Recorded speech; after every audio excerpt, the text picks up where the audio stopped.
بداية نعزي إخواننا في سوريا وتركيا وربي يرفع عنهم البلاء، لأنهم إخواننا وواجب علينا أن ننصرهم بما نقدر عليه، ونحن لا نقدر سوى على الدعاء وننصرهم بقلوبنا، وكما قال الجواهري: وننصركم بنياط القلوب وحسبكم ذاك من ناصر. ومن باب العاطفة لا نحب أن نرى أي إنسان تحت الأنقاض حتى لو كافر، بالعكس نتمنى له الهداية والخير والجنة وخير الدنيا والآخرة. لكن في ظل الأزمة لابد أن تدخل المصالح، وكل واحد يدافع عن أجندته في قضية من أسمى قضايا الدين الحنيف وسلامة الفطرة البشرية. في البداية كل الطائرات هبت لنجدة تركيا، وسوريا في هذا المنظر تبدو مثل الطفل اليتيم المنبوذ، لأن سوريا يا عزيزي محاصرة وعليها حظر جوي وعقوبات. والمستفز في الموضوع أن الذي يستغل الأزمة هو من يتهمك أنك تستغل الأزمة، لأن الجزائر عندما كسرت الحظر وأرسلت طائرات وطاقم من الحماية المدنية وموجودين في الميدان يعملون لإخراج الناس من تحت الركام.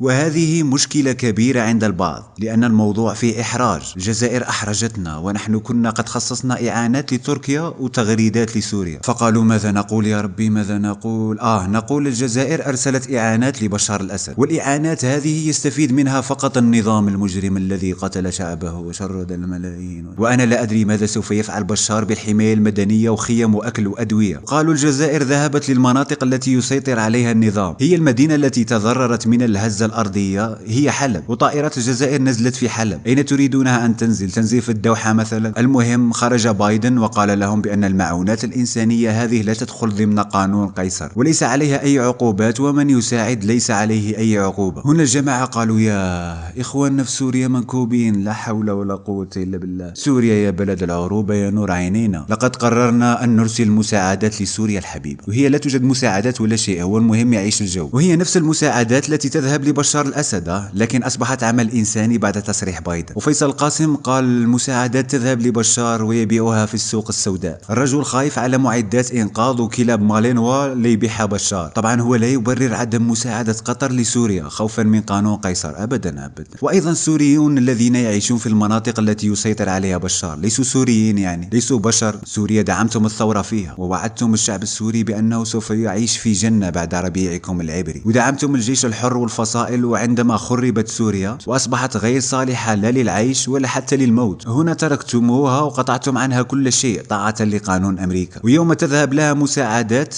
تسيسون الموضوع. غرضهم أن سوريا يجب أن تنتهي، وإذا حاول أي أحد إنعاش سوريا ولو بشيء قليل استغلوا كارت بشار الأسد. بشار الأسد المجرم كما رأيتم، إرهاب لفظي يعني، حتى لا أحد يقترب من سوريا، وإذا اقترب قالوا له أنت تدعم بشار. هذا كله لكي تبقى سوريا في عزلة ليوم الدين، كما كانت الجزائر في العشرية السوداء والخزينة صفر وحرب وإرهاب والكل تخلى عنها، وأصبحت اليوم خامس مصدر للغاز والكل يهرول لها. سوف تعود سوريا إن شاء الله عاجلا أم آجلا.